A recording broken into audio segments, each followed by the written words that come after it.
I still think about that night in the woods. I try not to, but the images come back when I least expect them. It was supposed to be a simple camping trip, just me alone in the wilderness, getting away from the city, clearing my mind. I had no reason to think anything bad would happen. I picked a spot deep in the national forest, far enough from the main trails to avoid crowds, but not so deep that I couldn't find my way back. It was early October, and the air was crisp but not unbearable. I parked my car on the side of an old dirt road, shouldered my pack, and hiked in for about 4 miles before I found a good clearing. The trees were thick around me, their leaves turning deep shades of red and orange. The forest floor was covered in a thick layer of fallen leaves that crunched softly under my boots. Setting up camp was routine. I pitched my tent near a fallen log, gathered some firewood, and set up my small cooking area. I was prepared: knife, bear spray, a small hatchet, even a whistle. I wasn't new to camping, and I knew how to handle myself in the woods. As the sun started to set, I got my fire going. The warmth felt good, and the sound of the crackling wood was comforting. I ate a simple meal, some canned chili heated over my little stove, and washed it down with a bottle of water. The forest was alive with the sounds of insects and distant owl calls. It wasn't until I was lying in my tent, wrapped in my sleeping bag, that I first noticed something was off. The usual sounds of the forest had changed. It was subtle at first, like a shift in the background noise that you don't notice until it's already happened. The crickets had gone quiet. The distant owl calls had stopped. The wind had died down. It was as if the whole forest was holding its breath. I told myself it was nothing, just my mind playing tricks on me, but I couldn't shake the unease creeping up my spine. I lay still, listening, straining to hear something, anything, and then, just as I was starting to drift off, I heard it. Footsteps. Not the quick, rustling steps of an animal, but slow, deliberate ones. Heavy, careful steps moving through the leaves, somewhere out in the darkness beyond my fire. I held my breath, my heart hammering in my chest. The footsteps continued for a few seconds, then stopped. I didn't move. I didn't even dare to reach for my flashlight. I just listened. The fire outside my tent was still burning, its flickering light casting long, dancing shadows against the fabric of my tent. If it was an animal, it would have moved by now. But this felt different. Minutes passed, then an hour. I heard nothing else, but sleep was impossible. Every little sound made my skin crawl. Eventually, exhaustion took over, and I must have dozed off because the next thing I remember was waking up suddenly. My whole body tensed. Something was outside my tent. I could hear breathing, not loud, but steady, close. It was just beyond the thin layer of nylon separating me from whatever was out there. I stayed as still as possible, my mind racing. Was it a bear? A mountain lion? No, it was breathing too evenly, too controlled. It sounded human. I swallowed hard, trying to think. My knife was within reach, but what would I do with it? I wasn't about to unzip my tent and face whatever was out there. Instead, I grabbed my flashlight with shaking hands and, in one quick motion, turned it on and shone it against the tent wall. Nothing. No shadow. No movement. But the breathing had stopped. I stayed like that for what felt like forever, gripping the flashlight so tightly my fingers ached. Slowly, I let out a breath. Maybe I imagined it. Maybe I was losing it. I turned off the flashlight and lay back down. But there was no way I was sleeping after that. Hours passed. The fire had burned down to embers, and the night had turned cold.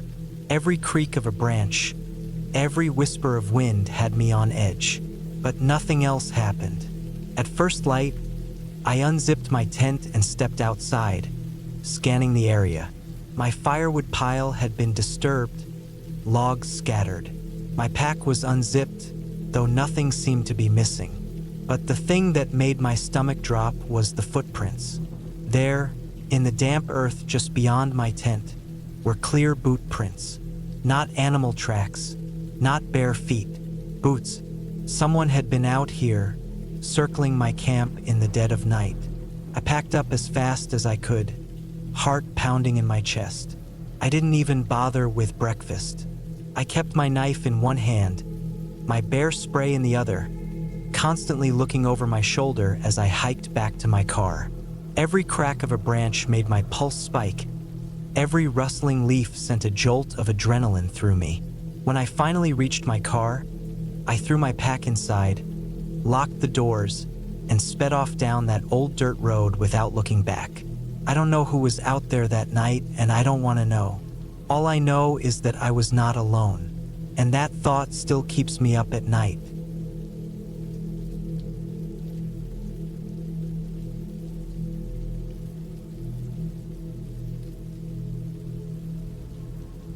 I had always been a solo camper. Something about being out in the wild, away from everything, always gave me a sense of peace. No distractions, no noise from the city, just me and the wilderness. I had done dozens of solo trips before, hiking deep into national forests where I wouldn't see another person for days. It was something I prided myself on, being able to navigate and survive completely on my own. This trip was supposed to be just like the others. I had planned everything down to the smallest detail. I picked a remote spot in Montana, somewhere I had never been before but had researched thoroughly. It was far from any designated trails, deep in the woods, surrounded by nothing but miles and miles of dense trees and steep terrain. I packed enough supplies to last me 5 days. My gear was reliable, my maps were marked, and I had my satellite GPS in case of emergencies. I felt prepared. The first day was perfect. The hike was challenging, but that's what I enjoyed. The deeper I got into the forest, the more the noise of the outside world faded. By the time I reached the spot I had picked on the map, the sun was starting to set, and I wasted no time setting up camp. I pitched my tent, built a small fire, and cooked a simple meal. The silence around me was comforting. I fell asleep that night feeling completely at ease, listening to the occasional rustling of leaves in the wind. On the second day, I spent time exploring the area. I followed a stream for a few miles, checking out the landscape. There were no signs of people, no footprints, no campsites, not even broken branches that would suggest anyone had been through here recently. That was exactly what I wanted. But as I was making my way back to camp in the late afternoon, I noticed something strange. A single boot print in the mud. It was fresh, not mine. Someone had been through here. It didn't necessarily mean anything bad. Hunters, other hikers, there were many possibilities, but it still unsettled me. I hadn't seen any signs of people until then. I checked my surroundings, looking for movement, listening for anything unusual, but the forest was quiet. Too quiet. It was that type of silence where even the birds seemed to be holding their breath. I walked back to my camp, moving a little faster than before. I told myself it was nothing, just a random boot print. Maybe someone had walked through in the morning while I was out. But still, I couldn't shake the feeling of unease. I cooked dinner, but I had lost my appetite. I forced myself to eat anyway. That night, I didn't sleep well.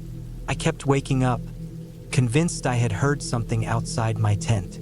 Each time, I would hold my breath, listening, waiting, but I never heard anything else.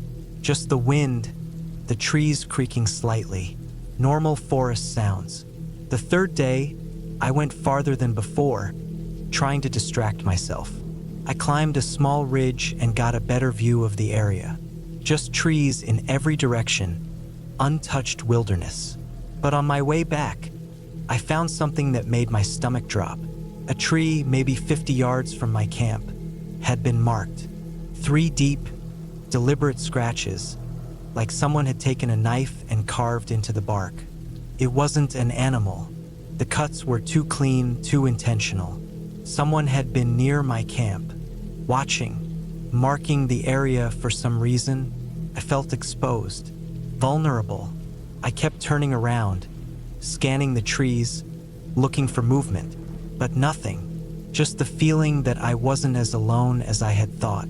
Back at camp, I packed my bag tighter, keeping my knife and bear spray within reach. I considered leaving, cutting the trip short, but part of me didn't want to be scared off. I had been camping alone for years. I had dealt with weird things before. This was just some backwoods weirdo passing through. That night, I built my fire bigger than usual. I wanted light. I wanted to see, but fire only does so much. Once I crawled into my tent, I felt that awful vulnerability again. My tent was just thin fabric. Anything or anyone could get in if they wanted to. I barely slept. Sometime deep into the night, I woke up suddenly. A sound. Clothes. Footsteps. Slow, deliberate, circling my camp. I held my breath, gripping my knife so hard my hand ached. The footsteps stopped for what felt like an eternity. Then, a quiet but distinct sound. Something brushing against my tent fabric. I couldn't move. My heart pounded so hard I thought whoever was out there could hear it. I forced myself to breathe silently, slowly, trying not to make a sound. Then, just as quietly as they came, the footsteps moved away, fading into the trees. I stayed awake until the first light of dawn, my knife still clenched in my hand. As soon as it was bright enough to see, I threw everything into my pack and left. I didn't eat, didn't drink, didn't stop. I hiked harder and faster than I ever had before, pushing through exhaustion, ignoring the burning in my legs. I didn't look back. When I finally made it back to my truck, I locked the doors immediately, started the engine, and sped down that dirt road like something was chasing me. Only when I was back on the highway, surrounded by cars and people, did I let myself breathe. I don't know who was out there. I don't know what they wanted.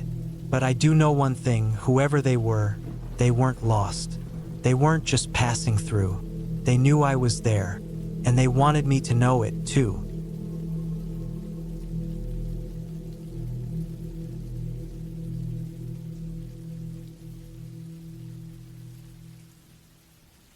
I don't know how long I sat there in the dark, my fingers gripping the damp earth beneath me, my breathing shallow, my body ached from running, my lungs still burning from the cold air that had filled them too fast.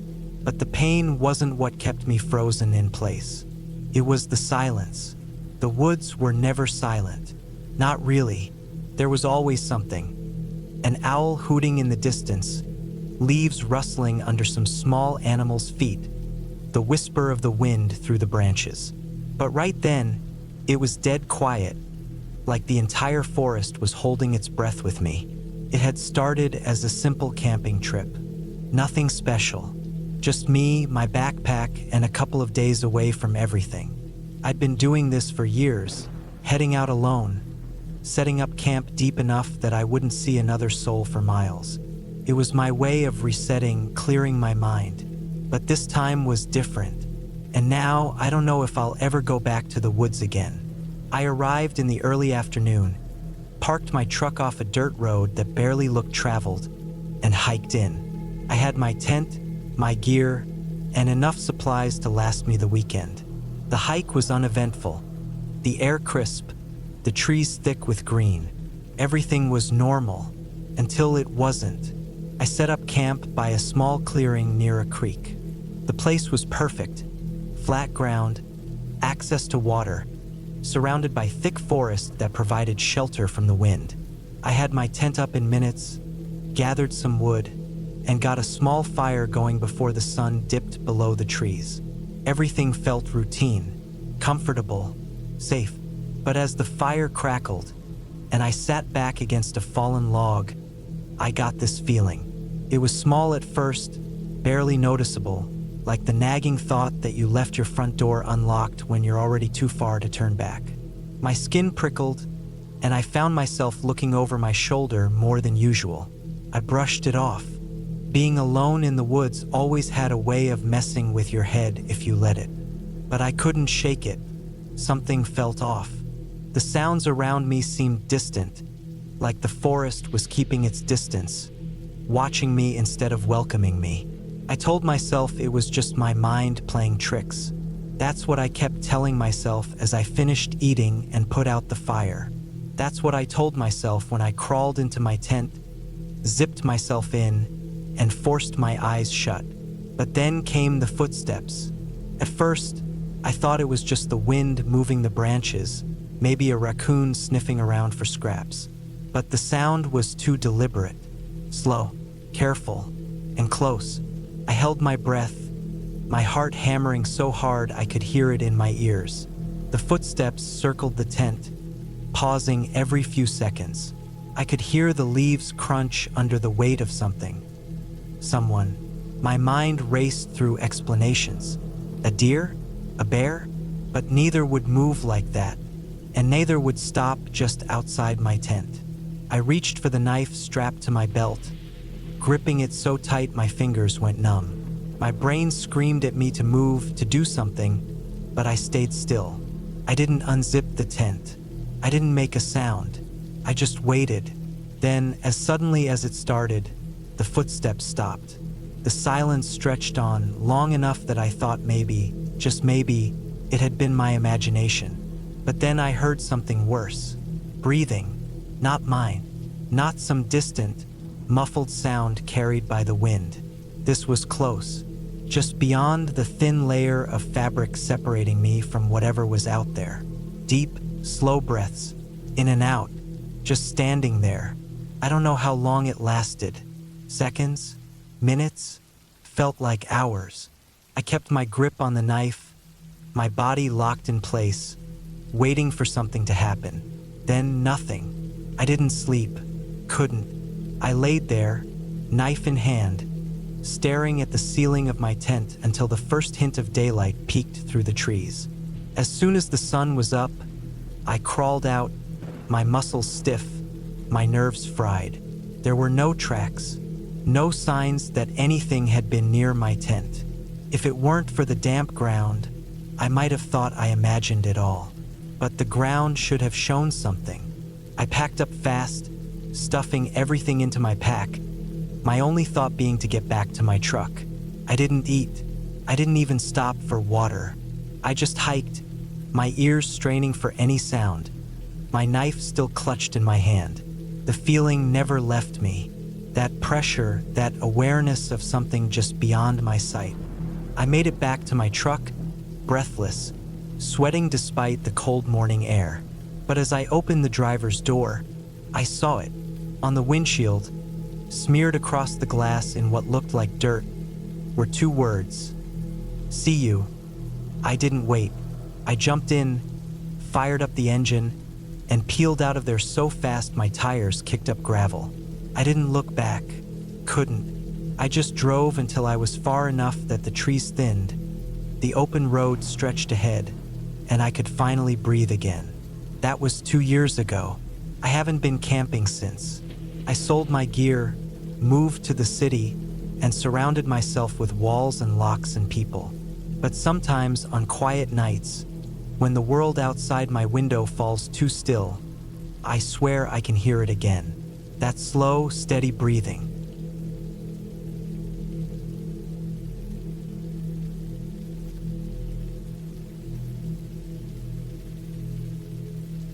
I should have trusted my gut that day, but I didn't. I told myself I was just being paranoid. I told myself it was all in my head. And now, looking back, I wish I had listened to that feeling gnawing at my stomach, warning me that something wasn't right. It started as a solo camping trip. I had done plenty of these before, always preferring the isolation and quiet of the wilderness. There was something peaceful about it. Just me, my tent, and the forest. No distractions, no responsibilities. Just survival and solitude. I had picked a spot deep in the woods, about 10 miles from the nearest road. It wasn't an official campsite, just a clearing I had found on an old hiking map. No cell service, no people, just nature. Exactly how I liked it. The hike in was uneventful. The trail was mostly overgrown, but I had expected that. I followed the map, using my compass to stay on course. By the time I reached the clearing, the sun was already dipping behind the trees, casting long shadows over the forest floor. I set up my tent, started a small fire, and cooked a quick meal. Everything felt normal, but as I sat by the fire that night, something felt off. It was subtle at first, just a feeling I couldn't shake. The forest was too quiet. Anyone who's spent enough time in the woods knows that silence isn't normal. There should have been the rustling of small animals, the chirping of insects, the occasional hoot of an owl. But there was nothing, just the crackling of my fire and the distant whisper of the wind through the trees. I told myself it was fine. Maybe I was overthinking it. Maybe it was just one of those nights where the forest held its breath. It happens sometimes. But then I noticed something that made my skin crawl. The sounds weren't gone. They had just moved. I could still hear them, but they weren't coming from all around me like they should have been. They were coming from one direction. I tried to shake the thought, convincing myself I was imagining it. But the longer I listened, the clearer it became. Every rustle, every faint crack of a twig underfoot, it all came from the same general area. Somewhere in the darkness beyond my fire's light, something was moving, and it wasn't an animal. I told myself it was a deer, maybe a raccoon, maybe even a bear. But deep down, I knew better. Whatever it wasn't moving like an animal. The sounds would stop for long stretches, then start up again, always in a different spot, like something or someone was creeping around my camp, watching me. I didn't sleep much that night. Every time I closed my eyes, I'd hear another sound, another crunch of leaves, another faint breath of movement just beyond my vision. I kept my knife close, my flashlight closer, and waited for dawn. When morning finally came, I convinced myself it had been nothing. Maybe I was just on edge from being alone. Maybe my mind was playing tricks on me. The daylight made me feel foolish for being so paranoid. So I packed up my things and set off to explore the area. I told myself I would stay another night. After all, I had been looking forward to this trip for weeks. The day passed without incident. I hiked for miles, following an old game trail through the woods. I found a stream, filled my water bottle, sat on a fallen log, and enjoyed the quiet. By the time I made it back to camp, the sun was setting again. I built another fire, cooked dinner, and tried to relax. But that feeling never left me. And that night, it got worse. I woke up to the sound of footsteps, slow, deliberate, just outside my tent. My blood turned to ice. My breathing stopped. I listened, heart hammering, as the footsteps moved around the perimeter of my camp. Whoever was out there wasn't trying to be quiet. They wanted me to hear them. I reached for my knife, gripping it so hard my knuckles turned white. The footsteps circled my tent once, twice, then stopped. I didn't dare move. I didn't dare breathe. Minutes passed, maybe hours. Then, just when I thought it was over, something pressed against the fabric of my tent. A hand. I could see the shape of fingers pushing against the nylon, pressing in just enough to make an imprint. My stomach lurched. I clenched my knife tighter, ready to fight, ready to do whatever I had to do. But then, just as suddenly as it appeared, the hand was gone. Silence. Then the footsteps retreated into the darkness. I didn't sleep. I sat there, knife in hand, waiting for the first light of dawn. The moment the sky began to lighten, I packed up my gear and left. I didn't eat. I didn't stop. I just hiked, moving as fast as I could, checking over my shoulder every few minutes, expecting to see someone following me. But I never did. It took me nearly half the day to reach my car. I threw my gear in the back, locked the doors, and sat there for a long time, trying to process what had happened. I wanted to believe it had all been in my head, that maybe I had imagined the footsteps, the hand, everything. But when I looked at my tent, packed sloppily in the back seat, my stomach twisted. There was a smear of dirt on the fabric, right where the hand had been.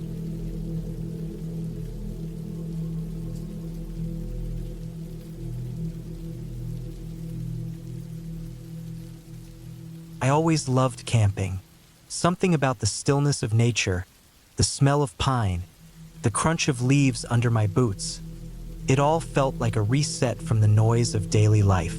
But after what happened that weekend, I don't think I'll ever step foot in the woods again. It was supposed to be a simple solo trip. I had done it plenty of times before, and I enjoyed the solitude. I planned to hike a couple of miles off trail, set up camp by a quiet stream, and spend the weekend fishing and reading.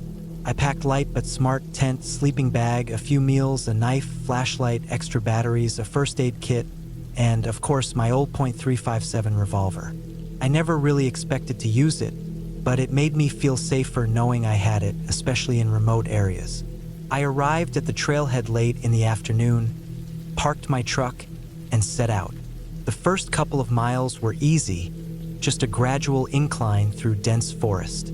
Birds chirped in the canopy above, and every now and then, I'd catch a glimpse of a squirrel darting up a tree or a deer moving in the distance. Everything felt normal. After about 2 hours of hiking, I reached a small clearing near a stream. It was perfect. The water was shallow but clear, and there was a soft patch of earth just a few feet away, ideal for setting up my tent. The sun was starting to dip behind the trees, so I got to work.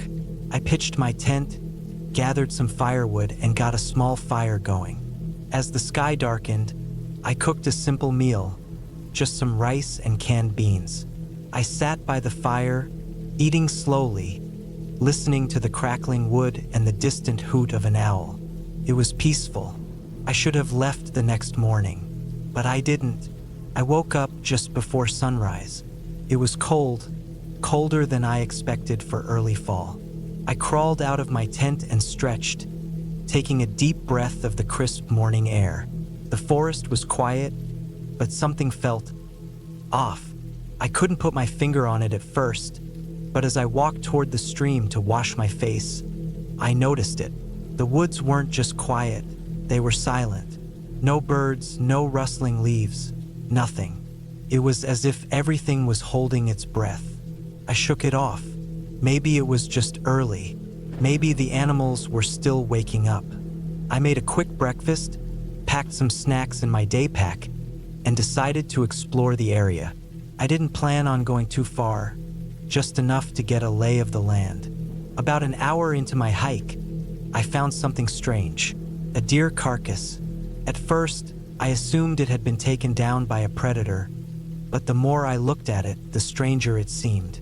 The body was intact, no missing limbs, no signs of struggle, but its throat was slit clean. That wasn't normal. A cougar or a bear would have left claw marks, bite wounds. This looked deliberate, like something or someone had done it with a knife. A chill ran down my spine. I suddenly felt exposed, standing there alone in the middle of the forest. I decided to head back to camp. When I got back, something was wrong. My campsite looked exactly as I left it, except my tent was unzipped. I knew I had closed it. My stomach dropped as I slowly approached, heart pounding in my ears.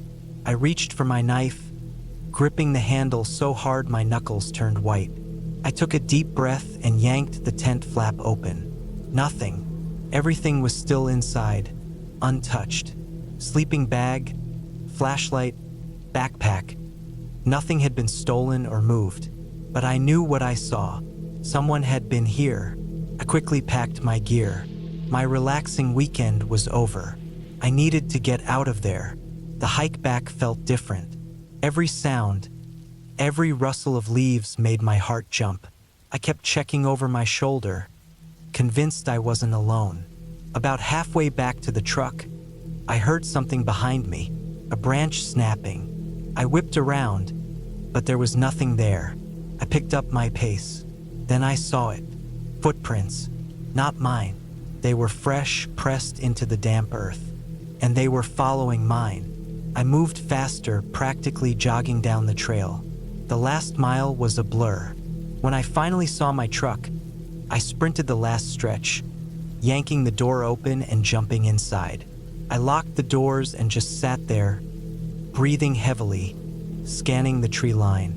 Then I saw him, a man half hidden behind a tree, just standing there, watching me. I didn't wait. I started the truck and floored it, gravel kicking up behind me as I sped down the dirt road. I kept checking my mirrors, but he never moved. He just stood there, watching until I was gone. I don't know what would have happened if I had stayed another night. I don't want to know. But I do know one thing: someone else was out there, and they didn't want me there. I haven't been camping since.